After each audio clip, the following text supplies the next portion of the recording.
Barcelona nezaváhala. Na pôde Majorky vyhrala 0-3. Presadil sa Yamal, Rafinha a Ferran Torres.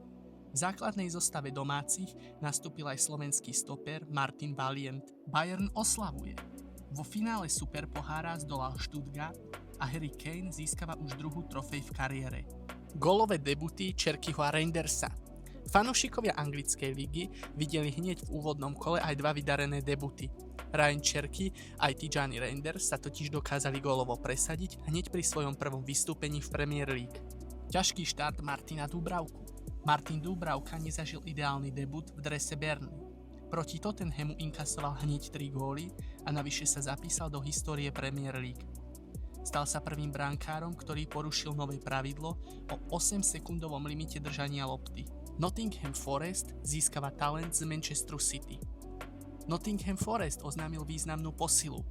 Do mužstva prichádza anglický reprezentant do 21 rokov James McAtee z Manchesteru City, ktorý v novom pôsobisku podpísal 5-ročný kontrakt.